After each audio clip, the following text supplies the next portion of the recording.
जिस समय मन से समस्त कामनाओं का त्याग हो जाता है और व्यक्ति अपने आत्मा में संतुष्ट रहता है, उस समय वह स्थित प्रज्ञ कहलाता है। स्थित प्रज्ञ की दशा के बारे में भगवान श्री कृष्ण बताते हैं कि सबसे पहले तो मन में समस्त कामनाओं का त्याग होना चाहिए। उसके बाद व्यक्ति अपनी आत्मा में संतुष्ट रहता है। जो बुद्धि अज्ञानता से पीड़ित है, उसके अंदर कामनाएं तो पल्लवित होंगी ही होंगी। ऐसी जो बुद्धि होती है जिसमें अज्ञानता है, उसमें बहुत सारी आकांक्षाएं, बहुत सारी इच्छाएं, बहुत सारी कामनाओं का उदय होता है। और जब ये अज्ञानता आत्मानुभव के सम्यक ज्ञान से नष्ट हो जाती है तो निष्काम भाव का उदय होता है। तो हमारे अंदर निष्काम भाव आता है। जब कामनाएं समाप्त हुईं, इसका अर्थ है कि अज्ञानता का नाश हो चुका है और ज्ञान प्रकाशित हो चुका है। तो ज्ञान का ये जो प्रकाश है, ये हमारे अंदर ये जो मांग है, ये जो भिखमंगापन है, इस भिखमंगेपन को समाप्त कर देता है।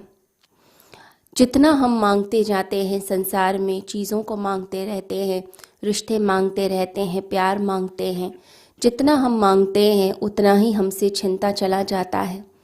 हम सिर्फ मांगने में ही लगे रह जाते हैं। हम भूल जाते हैं कि जो आत्मा है वो तो राजा है।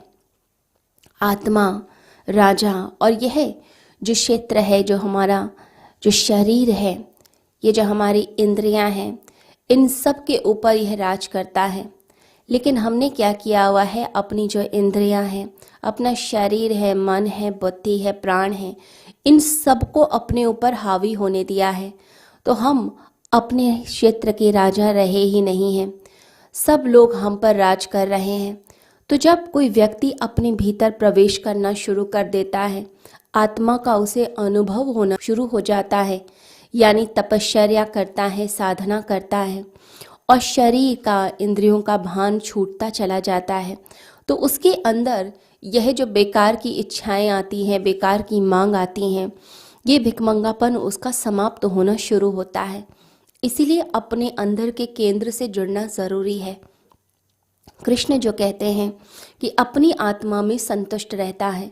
अब अपनी आत्मा में कैसे संतुष्ट होगा जब उसे आत्मा का ही पता नहीं। इसीलिए साधना करते हुए साधक जो है अपने अंदर की वह जो ज्योति है, उस ज्योति के प्रति जागरूक होना शुरू हो जाते हैं। उन्हें समझ आने लगता है कि मैं कौन हूँ। कोई रटा रटाया उत्तर नहीं, कोई ऐसा रटा रटाया आंसर नहीं, सिर्फ अपने अंदर का अनुभव कि मैं एक्चुअली में कौन हूँ। अपने अंदर वो जो तत्व है, उस तत्व का अनुभव करना, उस तत्व को महसूस करना, उस तत्व से जुड़ते जाना।